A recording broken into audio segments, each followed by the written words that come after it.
Greetings and welcome back to room 303 in our chats with Emily, as we are calling our readings through the poetry of Emily Dickinson. We are in the Johnson edition, and we turn now to a little poem, 379, Rehearsal to Ourselves. Now, we will constitute this as another theodicy, a poem about the question of pain and suffering and what is its value. In some ways, we are back to poem 118.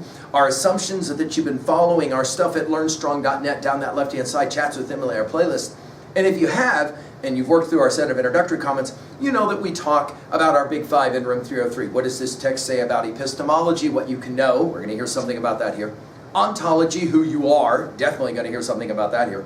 Psychology, the study of the individual mind. There is an argument to be made that Emily, for all the other great things that she does, poems about nature or whatever, she's maybe the most psychologically significant poet that we will ever study, with the exception possibly of Dante himself. I mean, it is amazing, and we'll see this here. Of course, sociology, the other of our big five, that comes always in correlate, and notice she'll use the word we here instead of I. And then finally, this word theodicy, this question of why must there be pain? Why must there be suffering? Another poem about wounding, and more particularly, the way in which we hold on to these kinds of remembrances, rehearsals, which is a remarkable word given its etymology, as we'll get into in a moment. Some have called this poem housing or holding some of Emily's most shocking lines, the bliss-like murder line, we love the wound line, the idea of self-torturing and even sadomasochism has been read into this poem. Of course, remembering is huge, and this word rehearsal we'll have to talk about. But notice, this isn't just a poem about self-wounding, but rather self-murdering as well. I think there's a whole lot of Shakespeare standing behind this set of lines. I'll try and prove that to you guys. I think there's a lot of Hamlet, remembering the to be or not to be speech his quietus might make with a bare bodkin. Here it's going to be a dirk instead of bodkin, a knife, right? And then we have to think about the bloody dagger of Macbeth, and more particularly Lady Macbeth. We've given, by the way, full lectures on these texts at learnstrong.net. But you'll remember that Lady Macbeth is driven insane by the end, seeing and remembering rehearsing, what's going on. Now, rehearsal is a fascinating word. From the Middle English, hearse is the word. It's a harrow. That is to say, the thing that breaks up the ground. We're familiar with it because of where we live out here in Wyoming. We see it all the time, don't we? Those large things tearing up the dirt. And even today, of course, we talk about an event that was terrible as harrowing. She'll say it this way. Rehearsal to ourselves of a withdrawn delight affords a bliss like murder, omnipotent, acute. We will not drop the dirk because we love the wound. The dirk commemorate itself, remind us that we died. Now, the process of dying, the process of remembering, and therefore going through the remembering of something that is a withdrawn delight, we don't know at all what this is about. Lots of scholars have speculated, given the time they believe this poem was written and the crisis in Emily's life. Clearly there's something that has led her to be wounded. Now, the way she remembers this or rehearses this is significant. Notice she doesn't say to myself, she says to ourselves. In other words, she begins almost with a maxim. It's a psychological maxim. It's one thing to go through a problem or a pain. We've seen this already in several of her poems, right? A formal feeling comes, you'll remember. But then there's the reliving the experience again and again. And of course, all of us have had this experience of a wounding that we have to come back from. Rehearsal, by the way, we'll see one other time in poem 503. Of a withdrawn delight. By the way, hear all the erotic words here. Delight and bliss and love, right? Affords a bliss like murder, accustomed to or alongside of murder. And then notice omnipotent, acute.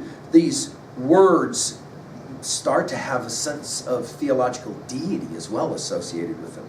And then from ourselves to we. And of course, it's almost like it's a compulsive kind of repetition. We will not drop the dirk, the dagger, right? In other words, whatever caused the wound, we just can't let it go. We cannot let the memory go. even if it may be self-inflicted, and it's altogether possible in Emily's case that maybe it was self-inflicted, it's altogether possible that maybe, for example, she told somebody no or shot them down or whatever language you guys want to use. We will not drop the dirk because we love the wound. Notice wound capitalized as well as we. We love the wound. In other words, we keep coming back to it. And then playing around with what the scholar Miller calls syntactic doubling. Notice the grammar here. The dirk commemorate. Notice it's not commemorates. It's not reminds. It's remind. The dirk commemorate. And then notice the dash. And then notice the word itself capitalized. Which leads us to wonder if we're talking or commemorating or rehearsing. The dirk or the wound, this isn't clear, right? Remind us, notice capitalized, that we died. In other words, in some profound way, the wound has taken part of us. And the self-inflicted wound even has taken part of us. And every time we go back and rehearse it or relive it, we get to die with it again and again. How do we apply a message here at 2A? Well, I think her argument is there is what one scholar has called, quote, savage pleasure of self-sacrifice, end quote. And in other words, I chose this. And therefore, in that regards, the theodicy question is answered by not why did this happen to me, but rather why did this happen for me? And I'm going to not forget why I allowed it to happen. At 2B, well, of course, the dashes here play a pivotal game. One scholar has pointed it out this way, quote, the dashes permit, even insist on these overlapping, desperate meanings, suggesting both the futility of recollection and its compensations. It's a brilliant insight. And of course, the erotic language of delight and bliss and love we commented on already.